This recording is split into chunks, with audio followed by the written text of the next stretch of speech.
The Grenadiers playing every game away from home, but they still have hope of getting to a World Cup for the first time since 1974. Led by Sebastien Mignet, they've been able to recruit higher profile dual nationals in recent years. Here's the starting 11 for the home side. Miguel Rodriguez, one of the most exciting young talents for Nicaragua, just 22 years old, already playing overseas. Number 10, Biron Bonilla, scored their equalizing goal against Costa Rica. He's a big threat. It is the 37-year-old Placide in goal. Dukins Nazon, one of the forwards, he scored a hat trick in that match against Costa Rica. All 3 goals coming in the second half. He is their leading goal scorer with 43 in his career. The most. Opening whistle, and we are rolling here in Nicaragua in the final stage of World Cup qualifying. Nicaragua and Haiti both in desperate need of 3 points tonight in the Finnish top division. And he's one of only a handful of Nicaraguans to play in Europe. This is along the end line and then crossed and dropped and spilled and scored by Haiti. An explosive start for the Grenadiers. Haiti have the lead in this World Cup qualifier, and it's a Nicaraguan nightmare for Miguel Rodriguez. Well, first he put it out into touch when it looked like he might be able to pick it up, and then this cross just flips through his fingers. He spills it into the worst possible area. And it was Dukins Nazon on hand to tuck in yet another goal. He just scored 3 against Costa Rica last month, and he has a 4th in his last 2 games for Haiti to put them in pole position early on. He does what a great striker does. He's the fastest to react. But it is all Haiti at the moment. Scoring in the 12th minute. As things stand, temporarily at least, to the top of the table in this group. And then this is missed by Placide, and a chance with an open goal. It's bouncing wide, and what a chance for Nicaragua. What a mistake from Placide, and he's not punished. With Placide way off his line, in these wet conditions, he just doesn't make a clean connection with it. Did he have time to take a touch there, maybe, Smith? Not sure. Placide racing back, might have gotten back in goal before that could hit the back of the net if it had been on frame, so he felt he had to hit it out of the air. He wasn't far away, but of course they can only focus on this one here. And Nicaragua looking for an equalizer. Crowd screaming to shoot. Now it's crossed in. It's a good cross as well, and Placide again far from convincing, going for it with his feet and spooning it over his own crossbar. Taking the set pieces for Haiti. Hard outswinger. It's a good ball. It's a second goal for Haiti. They have waited out the storm and doubled their lead. Danley Jean-Jacques makes it 2-0. There aren't many of them here tonight to support, but the ones who are loving it. And their nation's dreams of a World Cup are getting bigger. It's a wonderful driven ball in from Bellegarde. That's Premier League quality, and that's a quality-headed finish as well. Poor defending. The center backs get split. Nobody able to make a play on the ball. And Danley Jean-Jacques certainly was. Solid connection on the header, perfectly steered into the corner. Nothing Miguel Rodriguez could do that time. And Nicaragua face a mountain to climb now.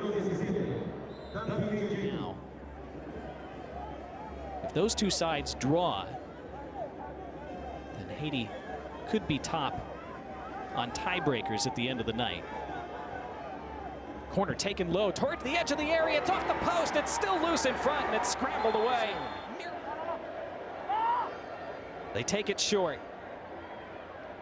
Angle not there for the subsequent cross. Then Bonilla hits it low, and it's redirected wide. Did it come off the post even? There's the halftime whistle. Haiti wanted it to continue because they were away on a counter, but referee Victor Caceres says no more. Nino and one of the midfielders, Matias Belli. So those changes made by head coach Marco Figueroa as referee Victor Caceres blows his whistle. We're back underway for the second half in this CONCACAF World Cup qualifier.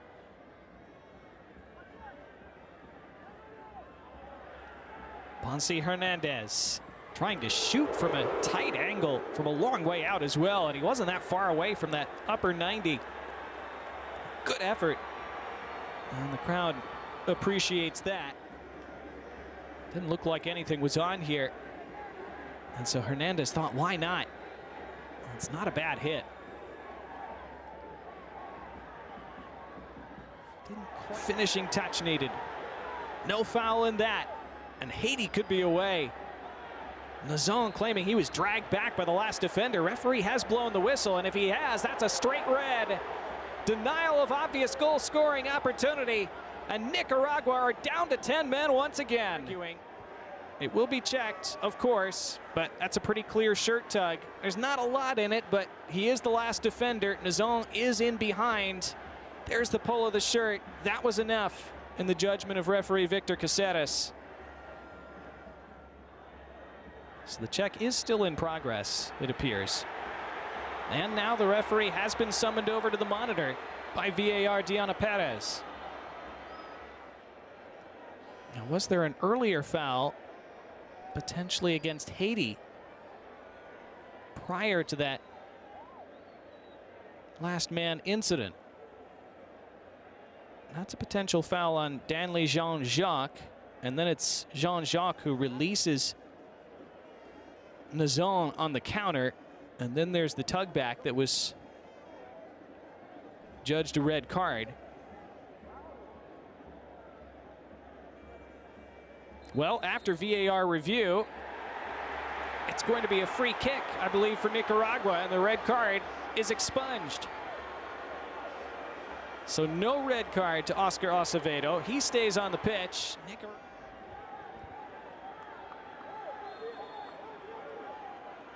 Arteaga steps into it, and Arteaga's on goal, but Johnny Placide is there. Goals in a game you came in thinking you had to win, let alone draw. Corner taken short, then thumped into the back post. Heads go up, and the ball's over the bar, and there was the best chance of the night so far for Nicaragua. It was a well-worked corner, and that was Jorge Garcia, who had just gotten on a moment before, who maybe put him off slightly. Now from distance, that's a good strike. It's beaten aside by the goalkeeper. Johnny Placide choosing to punch it straight out. It's exactly the sound you want to hear as an away side in World Cup qualifying. And they still want a third goal as well, and it's across the face, and it is indeed. A fantastic night for Haiti. They are a runaway train, and they've run over Nicaragua tonight. It is Lucius Don Dietzen off the bench and onto the score sheet in stoppage time. And they worked it so well. Etienne Jr., and then it was the run and the cross from Marcus Lacroix toward the back post. It was so inviting. Pirot couldn't quite get there, but crashing in at the backside was Lucius Don Dietzen, and the FC Dallas man, who just got his big move to MLS in July after his strong Gold Cup performance, is on the score sheet for his national team again.